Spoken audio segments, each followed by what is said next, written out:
오늘 우리에게 주시는 하나님의 말씀은 요한복음 17장 24절에서부터 26절까지 말씀입니다.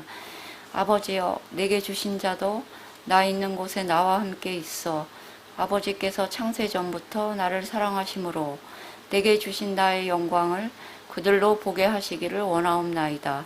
의로우신 아버지여, 세상의 아버지를 알지 못하여도 나는 아버지를 알았사옵고 그들도 아버지께서 나를 보내신 줄 알았사옵나이다.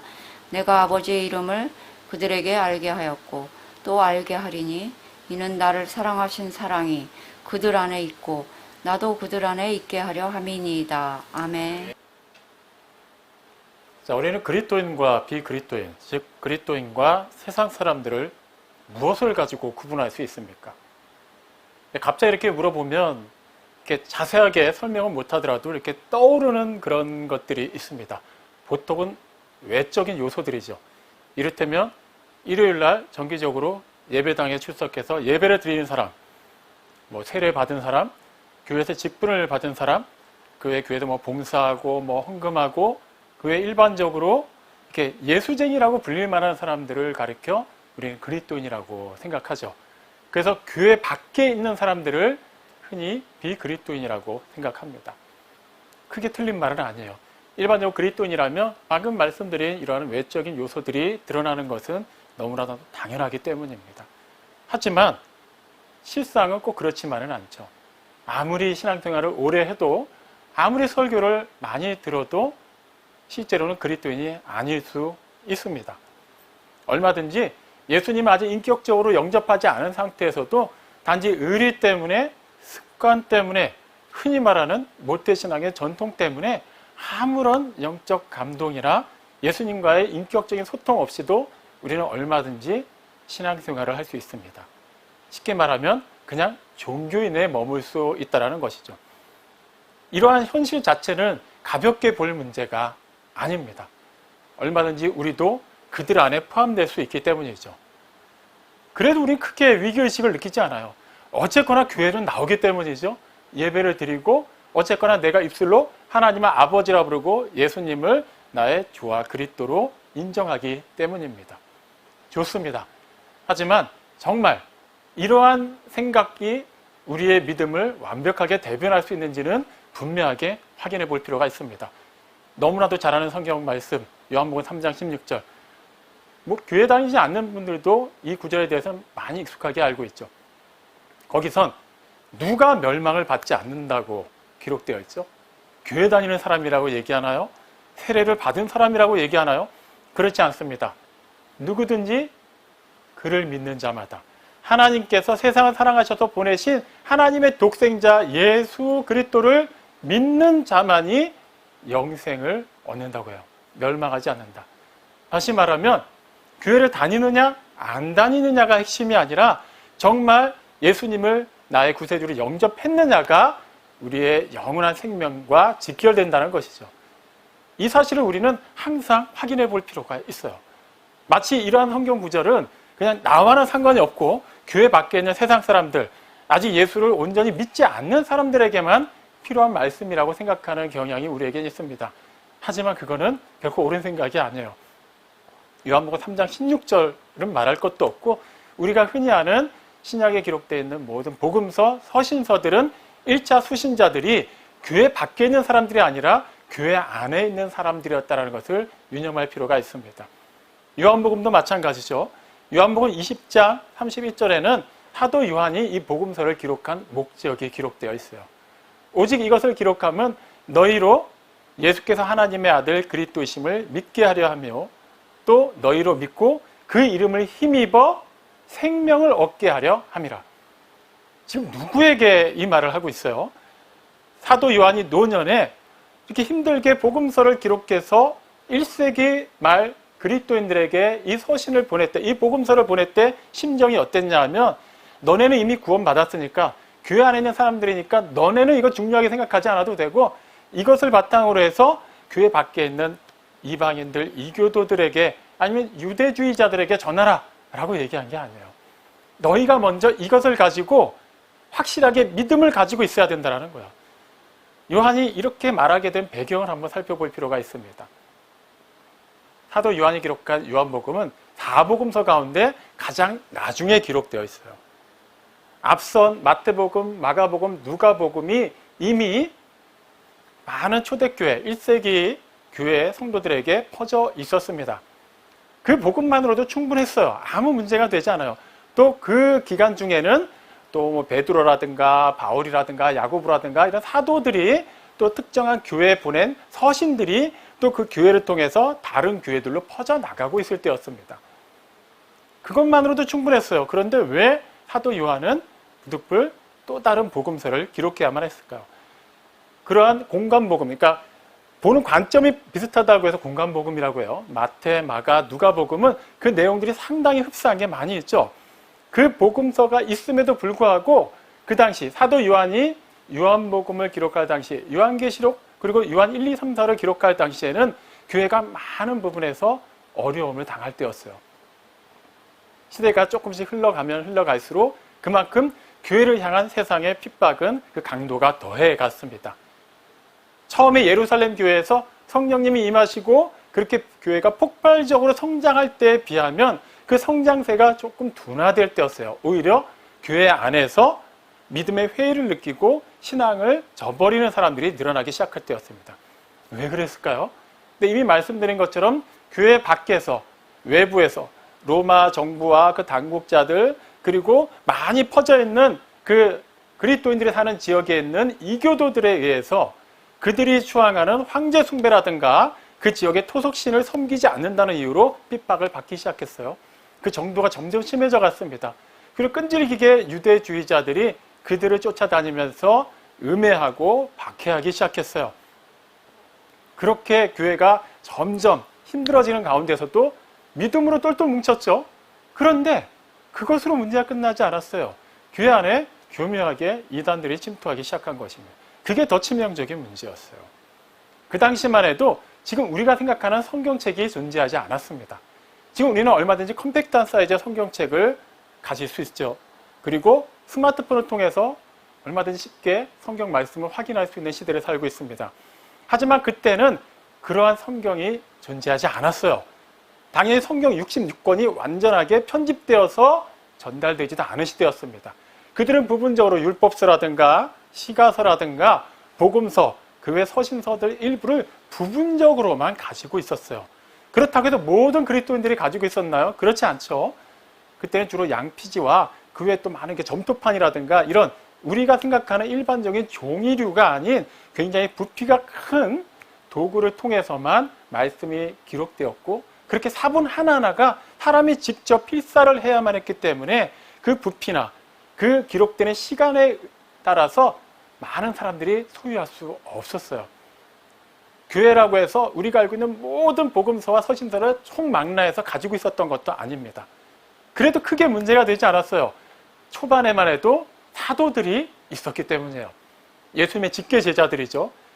그들이 예수님의 말씀을 직접 들은 자로서 예수님이 살아내신 삶을 가장 최측근에서 본 자들로서 그 삶을, 그 말씀을 그대로 전했기 때문에 그 당시에는 말로 복음이 전해졌지만 크게 문제가 되진 않았습니다. 하지만 박해의 정도가 심해지고 점점 사도들이 순교당해서 세상을 떠나기 시작하면서부터 문제가 생기기 시작했어요. 물론 사도들은 또 다른 제자들을 두었습니다. 그들을 가리켜 속사도라고 부르죠. 그들 또한 그 권위를 인정받아서 하나님의 말씀, 자신들의 스승을 통해서 배운 것 혹은 자신들도 어린 시절에 예수님의 그 생존 모습을 기억하고 직접 그 말씀을 들은 것, 그분이 부활하신 광경을 본 것을 바탕으로 해서 그 권위 위에서 하나님의 말씀을 전할 수 있었어요. 하지만 그들도 순교당하기 시작하면서부터 문제는 걷잡을 수 없이 커져갑니다. 하필이면 교회 지도자들, 가장 핵심이라 할 만한 사람들이 점점 교회에서 떠나가게 되는 거예요. 그냥 다른 지역으로 가는 거면 상관이 없는데 세상을 떠나가게 되니까 문제가 생기죠. 이제 권위 있게 하나님의 말씀을 전할 수 있는 사람들의 수가 점점 줄어드는 거예요. 분명히 말씀드립니다만 그들은 지금 우리가 갖고 있는 성경을 다 가지고 있지 않았어요. 여전히 말로 전해지는 복음을 통해서 믿음을 지킬 수 있었죠. 그러다 보니 어떤 문제가 생겼냐 하면 자칭 예수의 제자라고 하는 사람들, 아니면 그 제자의 또 다른 수제자라고 말하는 사람들이 교회에 들어오기 시작했어요. 기존에는 실제 사도가 살아있었기 때문에 사도의 제자인 속사도가 살아있었기 때문에 검증이 가능했어요. 아는 사람이다, 모르는 사람이다. 근데 이제는 그렇게 검증할 수 있는 객관적인 그런 기준이 사라지고 말았기 때문에 사람들은 혼란스러워하기 시작했어요. 근데 처음부터 혼란스러워할 필요는 없었습니다. 이단들은 처음부터 본인들이 이단이라는 것을 이렇게 강조하면서 등장하지 않기 때문이에요. 그들도 일반적으로 성도들이 알고 있는 그 복음을 근거해서 조금씩 그것을 비틀고 왜곡시키면서 거짓 복음을 전하기 시작했어요. 처음에 그럴싸하게 들립니다. 그렇게 그 사람들의 말을 듣고 그 사람들의 지도를 따르면서 점점 그 사람들이 전하는 거짓 복음에 합하는 세력들이 형성하게 되죠. 그렇게 교회에서 어느 정도 세력을 형성하게 되면 그때부터는 충돌이 일어나기 시작하는 거예요. 본격적으로 그 거짓 가르침의 핵심들이 튀어나오기 시작하기 때문이죠. 예수님의 신성을 부인한다든가 예수님의 인성을 부인한다든가 예수님이 하나님의 아들로서 세상에 오신 사람의 몸을 입고 성육신하셔서 우리의 죄를 그 모든 십자가 위에서 죄값을 치르셨다는 것, 그런 기독교의 근본 진리들을 조금씩 왜곡하기 시작했어요. 어떻게 하나님이 우리같이 이렇게 추한 사람의 몸을 입을 수 있는가? 아니, 어떻게 하나님이 이 세상에 오셔서 사람의 몸으로 십자가에 달려 돌아가셨는데 그거 하나만으로 우리의 죄값이 사해질 수 있단 말인가? 그냥 들으면 또 그럴싸하거든요. 그러다 보니까 점점 교회 안에서는 아닌데, 우리가 기존에 예수님을 통해 배운 바로는 사도들을 통해서 전해 들은 복음에 의하면 그건 아닌데 하다 보니까 자꾸 충돌이 일어나고 그 와중에 계속해서 교회는 핍박을 받으면서 그 새롭게 태어난 2세대들, 3세대들이 신앙에 고민을 하기 시작하는 거예요. 1세대는 그래도 어느 정도의 믿음의 기본은 갖추고 있었지만 그 후손들은 태어나서 보니까 교회 안에서 맨날 싸우고 있는 거예요. 똑같은 하나님의 말씀을 갖고 해석하는 게 너무 다른 거예요. 그 와중에 분명히 예수님의 가르침대로라면 이 세상에서 또 평안을 누려야만 하고 또 아무리 원수가 나를 미워해도 기꺼이 사랑해야 되고 양보해야 되고 헌신해야 되고 섬겨야 되는데 그러면 그럴수록 더 손해를 받는 거예요. 그렇게 열심히 말씀대로 사는 사람들이 오히려 핍박을 당하고 죽임을 당하는 걸 보면서 그들이 고민하기 시작했어요. 진짜 하나님이 계신가? 정말 하나님이 우리와 똑같은 사람의 몸으로 이 땅에 오셔서 우리의 죄값을 다 치르셨는가? 그분은 반드시 오시는 것이 분명한가? 근데 도대체 언제 오시는가? 금방 오신다고 했다는데 언제 오신다는 건지, 세상 끝날까지 우리와 함께 하신다고 약속하셨다는데 도대체 우리가 이렇게 핍박 가운데 있는데 뭘 하고 계시는 건지, 그러면서 점점 교회 안에서 믿음을 상실해 나가기 시작한 거예요. 노년의 사도 요한은 그를 차마 지켜볼 수는 없었죠. 하지만 그가 모든 교회들을 향해서 지금과 같은 이런 매체를 통해서 동시다발적으로 복음을 전할 수는 없었어요. 그래서 요한복음을 기록한 거예요. 먼저 교회 안에 있는 성도들, 그들이 그 믿음의 정수를 무엇에서 끌어들여야 되는지를 확실히 알려줄 필요가 있었어요. 교회 안에 틈탄 이단들로 인해서 그들이 굉장히 혼란스러워할 때 그들의 말은 중요하지 않다는 거예요. 무시해도 된다는 거예요. 분명히 하나님, 태초부터 계셨던 하나님, 하나님의 아들, 그 빛이신 분이 우리와 똑같이 사람의 몸을 입고 이 땅에 오셨다. 내가 보았다. 내가 그분의 사랑을 입은 자로서 그분이 전하는 말씀을 들었고 그분이 어떻게 하나님의 일을 나타냈고 하나님의 이름, 하나님의 그 성품을 어떻게 세상에 선포하였고 그 일이 이루어졌는지를 보았다. 그러니 너희는 그 이름을 말미암아 영원한 생명을 얻은 자들이다라는 것을 알려주기 위해 요한복음을 기록한 거예요. 이 사실을 아는 것은 단지 1세기 그리스도인들이 그렇게 신앙적으로 혼란함을 겪고 있을 때 사도가 그런 혼란함을 종식시키기 위해 복음서를 기록했구나, 이런 지식적으로 아는 것에 그치기 위함이 아닙니다. 이 시대를 살아가는 우리 그리스도인들에게도 그냥 그러한 형태와 방법만 다를 뿐이지 얼마든지 비슷한 일들이 일어나고 있기 때문이에요.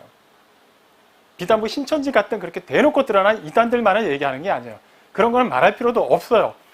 교회 안에 여전히 거짓 복음들이 난무하고 있다는 것을 우리는 분명히 직시해야만 해요. 우리는 예수를 믿는다는 이유만으로 그냥 세상에서 아무 문제 없이 형통하게 사는 존재들이 아닙니다. 여러분이 잘 아시잖아요. 실제 복음대로 살아보려고 하니까 믿음대로 지키고 정말 하나님의 말씀을 따라서 순종해 보려고 하니까 세상에서 사는 게 더 쉽던가요? 더 어려워요.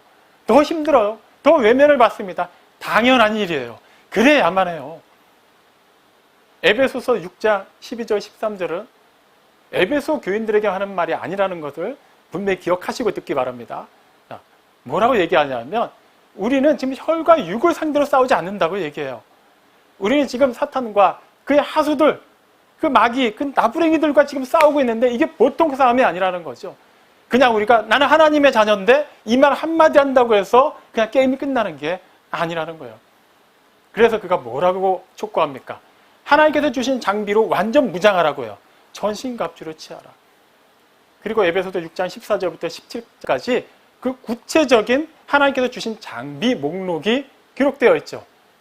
예, 진리의 허리띠, 그다음에 의의 호심경, 평안의 복음을 전하는 신발, 구원의 투구, 믿음의 방패, 성령의 검, 곧 하나님의 말씀이에요. 그게 왜 필요하다고요? 지금 우리는 그냥 잘 먹고 잘 살기만 하면 되는 세상을 살고 있는 것이 아니라 치열한 영적 싸움을 하고 있기 때문이에요. 원래 우리가 어둠에 속했을 때, 죄와 사망 가운데 거할 때는 문제가 되지 않았어요. 마귀 입장에서도 그냥 그대로 내버려둬도 이미 우리는 끝난 거기 때문에 뭐 크게 신경 쓰지 않아도 되니까 우리한테 전혀 간섭하지 않았습니다. 그대로 놔두고 그대로 살게 두면 우리는 알아서 영원한 멸망의 형벌을 향해서 치닫고 있었기 때문이에요. 그런데 이제는 그리스도의 그 대속의 은혜로 말미암아 어둠에서 빛으로 옮겨졌어요. 죄와 사망에서 진리로 영원한 생명으로 옮겨졌습니다. 이렇게 되면 얘기가 달라지죠.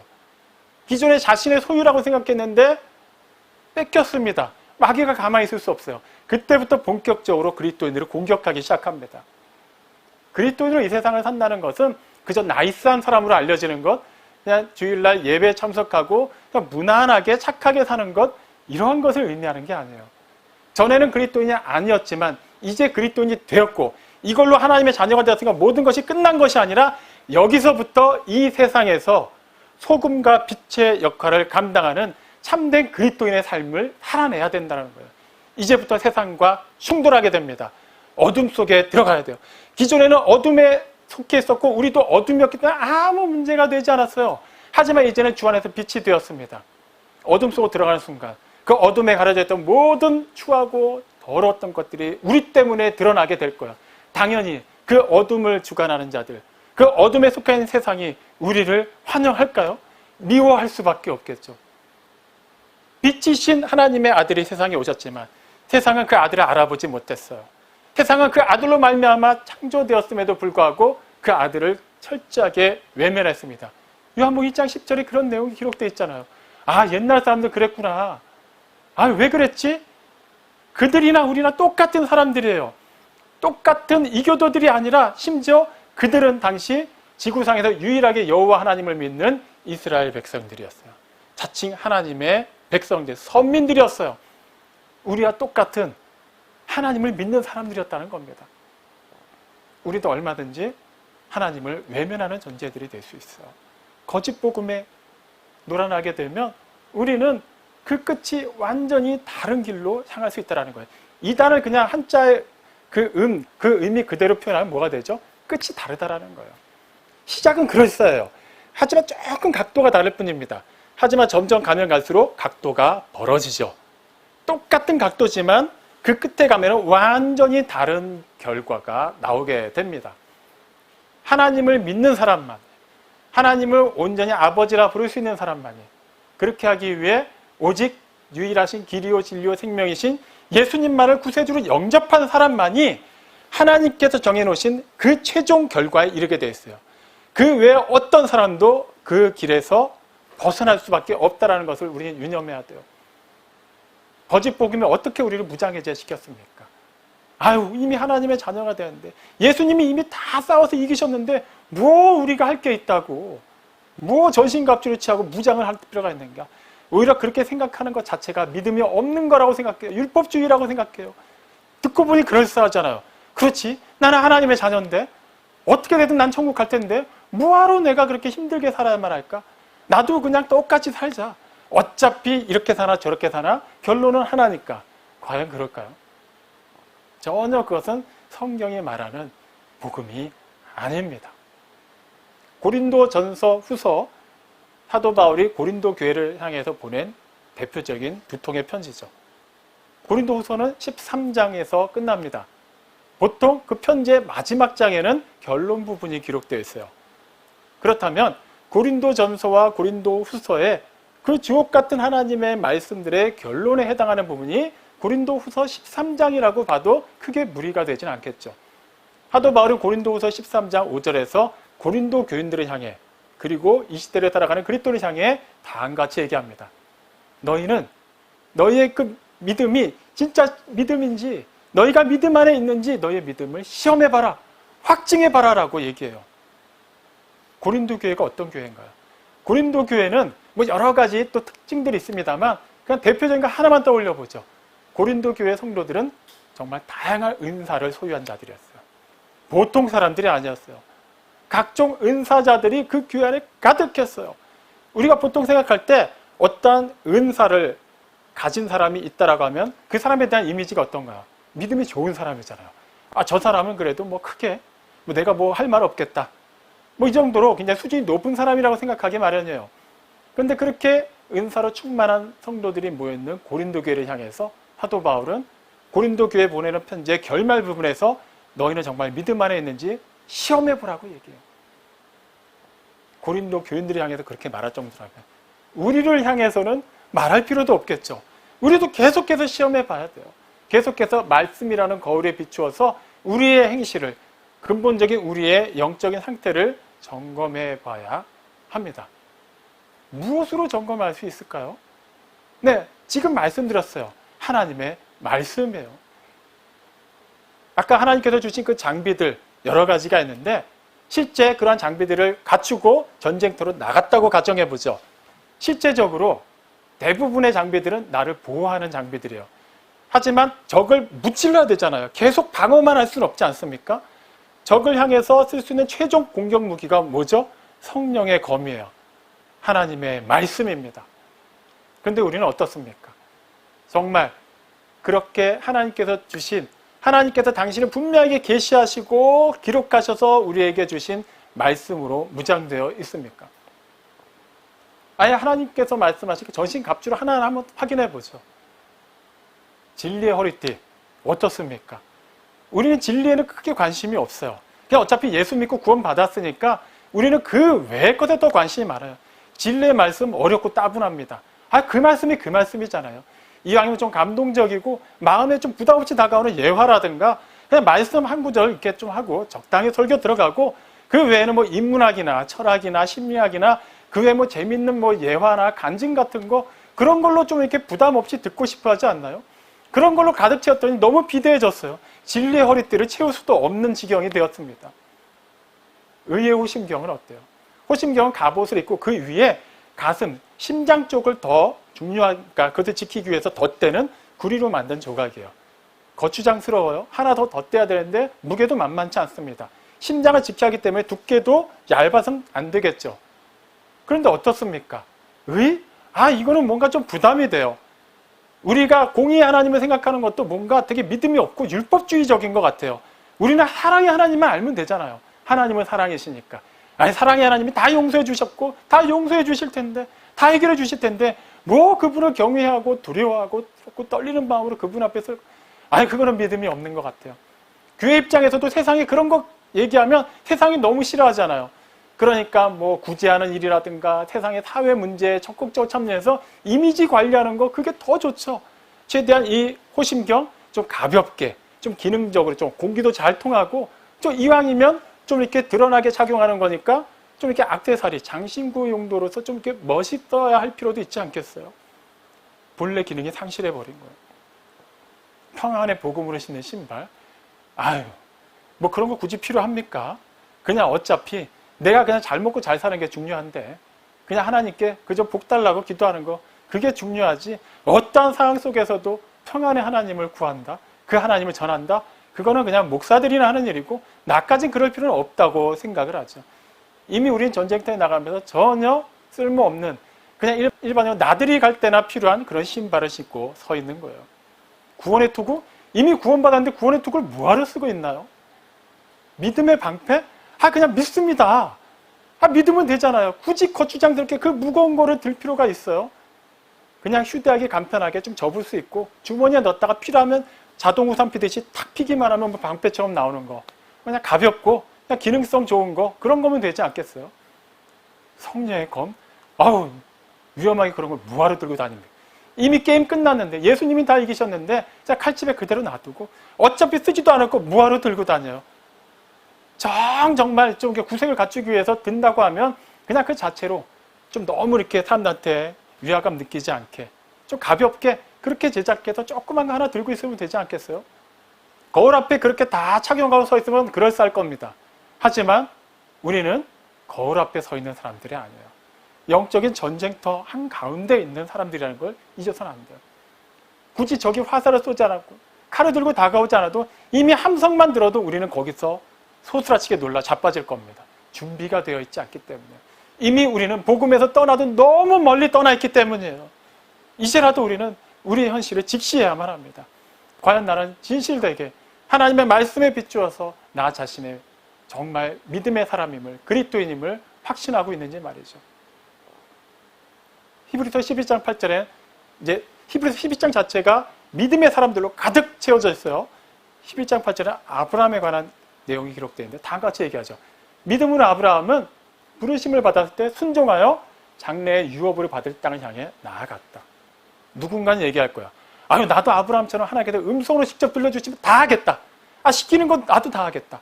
나는 왜 아브라함처럼 그런 뭔가 좀 획기적인 그런 체험적인 일이 일어나지 않는 걸까? 그런 일만 있으면 내가 시킨 건 다 할 텐데 과연 그럴까요? 아브라함이 믿음의 사람인 이유는 단지 장래의 유업으로 받을 땅을 향해 나갔기 때문만은 아니에요. 그것도 중요한 이유이지만 11장 8절 후반에 핵심이 담겨 있어요. 그는 그 땅을 향해 나아가는데 어디로 갈지 알지 못하고 나아갔다고 해요.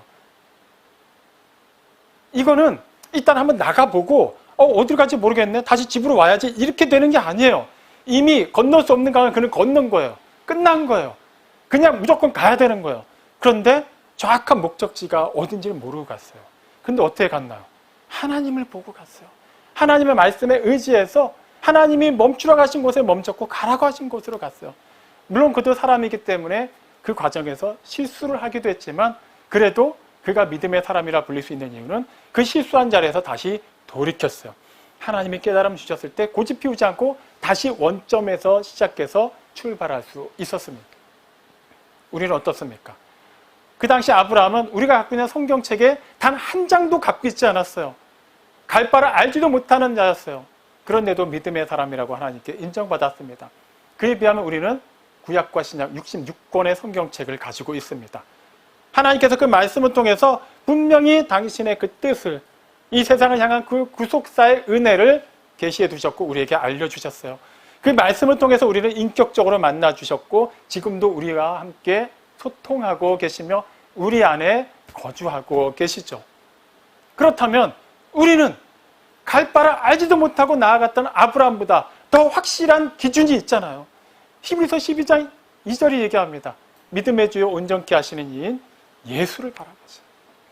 우리는 분명한 기준이 있어요. 목적지가 있어요. 그런데 왜 우리는 그 길로 가지 않나요? 왜 세상은 그 길로 가지 않지? 그건 중요하지 않아요. 일단은 우리부터 챙겨야 돼요. 그래야 우리도 아는 걸 전할 수 있잖아요. 그래야 체험한 것을 분명하게 전달할 수 있기 때문이에요. 보니까 세상으로 나 있는 길은 문도 화려하고 크고 길도 굉장히 넓은데 예수님께서 말씀하신 길, 성경을 통해 계시된 길은 문부터가 너무 좁아요. 들어가는 것부터가 상당히 불편합니다. 거기서 끝나나요? 들어갔더니 굉장히 길도 협착해요. 언제 끝날지 보이지도 않아요. 대충 봤는데 어느 정도 가면 좀 넓고 화려한 길이 나올 줄 알았더니 그런 것 같지도 않아요. 하지만 이 길 외에는 답이 없다고 해요. 자꾸 그 문 앞에서 서성거리고 있지 않습니까?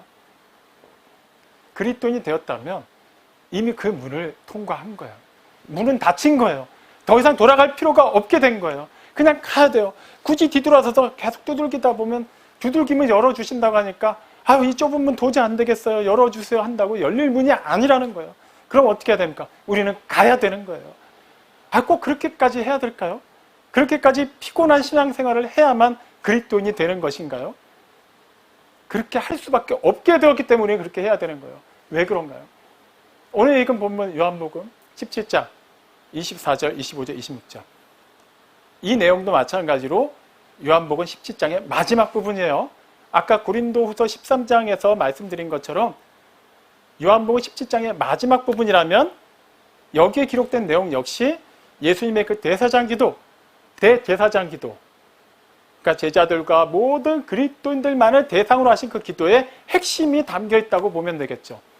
여기서 예수님께서는 그리스도인과 비그리스도인, 우리와 세상을 분명하게 구분해서 기도하셨어요. 25절에서는 세상은 아버지를 알지 못합니다라고 기도하셨어요. 그리고 마지막 26절에서는 내가 그들에게, 우리에게 아버지의 이름을 알려주었고 알려줄 것입니다라고 말씀하셨어요. 무슨 말이에요? 하나님의 이름을 예수님께서 알려주신 거예요. 예수님께서 세상에 오신 것은 그냥 십자가에 달려서 돌아가시고 부활하시고 언젠가 다시 올 것이다, 그것만을 알려주시기 위함이 아니라 구원받았으니까 그냥 좀 힘들게 살더라도 그냥 어떻게 버텨, 참어, 언젠간 내가 다시 와서 너네 천국에 데려갈게, 이 말씀만을 주시기 위함이 아니라 하나님의 이름을 알려주시기 위해서도 오셨다라는 거예요. 하나님의 이름, 우리는 이미 하나님의 이름에 대해서 여러 차례에 걸쳐 살펴봤죠. 그것은 단지 하나님의 이름의 의미에 담겨져 있는 그런 사전적 정의를 아는 것에 그치는 것을 말하는 게 아니죠. 하나님의 이름을 안다는 것은 무엇인가요?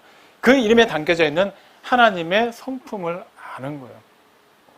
그냥 맞다, 여호와 이레, 준비하시는 하나님, 여호와 샬롬, 평강의 하나님, 이렇게 아는 것으로 끝나는 것이 아니라 이 알미 실제 우리의 삶으로 어떻게 녹아나느냐가 핵심이 된다는 거예요. 정말 여호와 이레, 준비하신 하나님을 우리가 알고 믿는다면 우리는 어떻게 해야 되겠습니까? 그냥 기도할 때 한번 쓰는 호칭으로만 끝내야 될까요? 그렇지 않아요. 내가 필요하다고 여기는 것, 내가 세워놓은 그 기준에 만족한 것을 준비시켜달라고 때를 쓰는 기도할 게 아니라, 나는 여전히 잘 모르지만 나를 위해서 분명히 필요한 일이고 분명히 되어져야만 하는 그 일을 위해서 하나님께서 예비하신 것, 그것을 믿음으로 받아들이는 거예요. 하나님께서 지금 나에게 허락하신 그 가정, 살아보니까 우리 배우자 뭔가 좀 안 맞네. 하지만 하나님께서 분명히 지금 그 배우자와 더불어 살게 하시는 데는 이유가 있어요. 무조건 참아라, 너도 할 말 다 해라, 그게 핵심이 아니에요. 분명히 합력하여 선을 이루게 하시는 하나님의 선한 뜻이 있어요. 그 예비하신 하나님의 은혜의 관점에서 배우자를 보고 자녀를 보고 부모를 보고 형제를 보고 자기가 속해 있는 그 가정을 넘어서 자기가 지금 속해 있는 그 일터의 모든 것을 바라볼 수 있어야 돼요. 불만을 찾기 시작하면, 불평의 조건을 찾기 시작하면 밑도 끝도 없습니다. 하지만 우리가 진실로 하나님의 은혜 안에 거하고 있는 자라면, 예수님께서 요한복음 15장 7절에서 말씀하신 것처럼 우리가 그리스도 안에, 그리스도의 말씀이 우리 안에 온전하게 상호 내주하는 관계, 그렇게 서로 상호 인격적으로 알고 있는 관계라면 우리는 반드시 우리를 위해서, 우리를 누구보다도 잘 알고 계시는 하나님께서 준비하신 그것이 있다는 것을 알고 하나님 뜻 안에서 삶을 살아내므로 말미암아 마주하게 되는 모든 일들을 기꺼이 믿음으로 감당할 수 있어야만 해요. 여호와 샬롬, 평강의 하나님, 좋죠. 그런데 우리는 그 하나님의 이름을 부르고 기도하고 그 하나님의 말씀을 묵상하면서도 좀처럼 평강을 느끼지 못해요. 왜 그렇죠? 네, 세상과 똑같은 기준과 조건을 가지고 평강을 찾기 때문이에요. 건강에서, 물질에서, 명예에서, 그것들이 내가 원하는 수준으로, 적어도 기본적으로 이 정도 이상은 넘어갈 정도로 채워져야만 우리는 그제서야 마음의 평안을 누릴 수 있다고 생각해요. 그저 세속적인 종교인으로 전락하고 있었던 것이죠. 예수님께서는 제자들에게, 그리고 우리에게 내 평안을 주노라라고 얘기하셨어요. 그리고 그분이 영으로 또 다른 보혜사로 오셔서 우리 안에 거하고 계세요. 그분이 우리의 평강이 되십니다. 평강의 하나님은 우리가 원하는 평강의 조건을 채워주시는 하나님이 아니라 그분이 곧 평강이신 거예요. 그분이 우리의 전부의 소망이 되어주심으로 말미암아 우리는 그분과 더불어 사는 삶을, 그분께서 명하시는 그 일을, 그분께서 인도하시는 그 길을 걸어가면서 심지어는 사망의 음침한 골짜기를 갈 때도 있고, 심지어는 세상에서 불시험을 당할 때도 있고, 많은 사람들의 미움을 받고 외면을 받을 수도 있지만 그것조차도 그것으로 말미암아 그렇게 스트레스 받고 괴로워하면서도 우리는 평강의 하나님을 바라보며 그것을 인내할 수 있고 오히려 세상에서 그 하나님을 소금과 빛의 역할로서 증거할 수 있는 자들이라는 거예요. 여호와로이 우리의 목자 되신 하나님. 그 시편 23편 떠오르고 좋죠. 하지만 핵심은 무엇인가요? 이사야서 53장 6절은 우리는 다 양 같다고 표현하면서 전혀 예상 밖의 얘기를 하죠. 다 그릇 행하여 각기 제 길로 갔다고 얘기해요. 자기 멋대로 놀아놨다라는 거예요. 근데 그 결과가 죄와 사망이라고 얘기해요. 근데 그대로 내버려 두지 않으시고 우리의 목자가 되셔서 친히 찾아오셔서 우리를 품어주시고 우리의 이름을 불러주시고 우리를 그의 지팡이와 막대기로 보호하시면서 끝끝내 영원한 하나님의 나라에 이르기까지 인도해주고 계십니다. 이 사실을 안다면 우리는 어떻게 해야만 할까요? 말씀을 통해 우리를 통치하시는 그분의 그 통치를 전인격적으로 받아들여야 해요. 내가 생각할 때 지금 이게 아닌 것 같은데 내려놓으세요. 내가 신앙생활 오래 본 결과 경험에 비춰볼 때 지금은 이렇게 해야 될 것 같은데 말씀에 먼저 비춰 확인해 보세요. 교회를 떠나는 분들이 많아요. 여전히 많죠. 코로나가 터지면서 오히려 더 좋은 구실이 돼서 많은 분들이 교회를 떠나가고 있어요. 오히려 교회라고 해서 예외는 아니었어요. 그만한 이유가 있겠죠. 그런데 교회를 떠나는 분들, 떠나 있는 분들 가운데서 저는 이렇게 얘기하는 경우를 많이 들었어요. 내가 생각할 때는요, 그건 아닌 것 같아요. 내가 생각할 때 이 교회가 나아가야 될 방향은 그게 아닌 것 같아요. 내가 신앙생활을 오래 해봤는데요, 목사님 설교 그렇게 하는 건 아닌 것 같아요. 그렇게 얘기할 수 있어요. 경험상으로 얼마든지 자기만의 기준은 있는 거잖아요. 그런데 그게 정말 기록된 하나님의 말씀을 근거로 한 것인지 거기까지는 다들 점검을 하려 하지 않아요. 그냥 내가 복음이 된 겁니다. 어떻습니까? 나는, 여러분은 과연 그러한 내가 복음만을 더 중요하게 여기는 그러한 부류에 속해 있지는 않습니까? 하나님께서는 분명히 당신의 이름을 알려주셨어요. 그리고 그 이름이 막연히 허공 중에 떠도는 것이 아니라 분명한 인격이 되어서 세상에 오셨고 우리와 함께 거하셨고 지금도 영으로서 우리 안에 생생하게 살아 역사하고 계십니다. 그렇다면 우리는 누구의 음성에 귀를 기울여야만 할까요? 내 내면의 음성이어야만 합니까? 그렇지 않습니다. 내가 모태신앙이고 장로고 목사고 얼마나 헌금을 했고 몇 명을 전도했는지는 중요하지 않아요. 실제 그 일들을 할 때도 그렇고 지금도 그렇고 과연 내가 신앙인으로서 그리스도인으로서 살아가는 이 모든 삶의 기준이 그 표대가 우리 주 예수 그리스도 한 분이신가가 중요할 뿐이죠. 그것이 분명하다면 평강의 하나님, 그분으로 말미암아 우리는 의지적으로 평강한 삶을 살아내야만 합니다. 여호와 일에 준비하신 하나님, 그분이 준비하시고 채워주시는 것에 감사하고 자족하며 그 넉넉한 마음으로 나누는 것에 힘쓸 수 있어야만 합니다.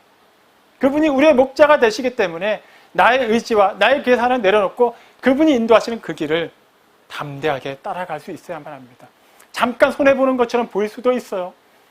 실제 세상에서 미움을 당하고 외면을 받을 수도 있어요. 심지어는 가장 가까운 가족들로부터도 오해를 살 수도 있습니다. 분명히 말씀드립니다만 마태복음 10장 34절에서 예수님 얘기하셨어요. 나는 세상에 화평을 주러 온 걸로 생각하지 마라.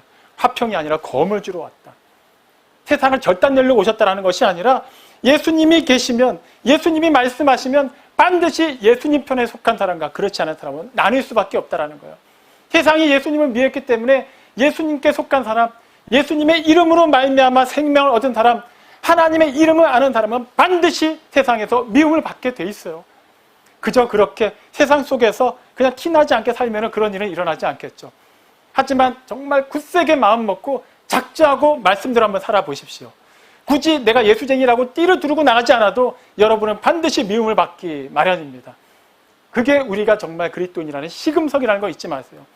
단지 이 고난이 나에게서 떠나가게 해달라고 기도하기보다 이 고난이 분명히 내가 그리스도인으로서 피할 수 없는 것이기 때문에 이것을 넉넉히 이겨낼 수 있는 능력을 달라고 기도하십시오. 하나님께서 반드시 역사하십니다. 우리는 정확히 알지 못하기 때문에 우리가 알고 있는 범위 내에서만 구하지만 우리가 진실되게 하나님의 뜻을 구한다면 하나님께서는 크고 비밀한 우리가 알지 못했던 놀라운 일들을 반드시 행하십니다. 그 일이 지금 일어나고 있습니다. 여러분의 가정에, 여러분의 일터에, 여러분이 만나는 모든 사람들 가운데서 여러분을 통해 일어나고 있습니다. 하나님의 이름 아는데 힘쓰시기 바랍니다.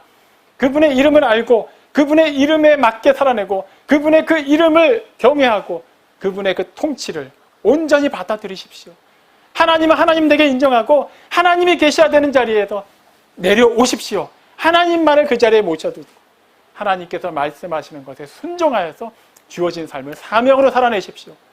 그리할 때 우리는 성경이 말하는 그리고 하나님께서 인정하시는 그리스도인으로 그렇게 세상에서 소금과 빛의 역할을 감당하는 복의 통로가 될 것입니다. 다 같이 이 귀한 사역에 진실되게 동참하고 하나님의 기쁨이 되는 그런 믿음의 성도들이 되시기를 주님의 이름으로 축원합니다. 아멘.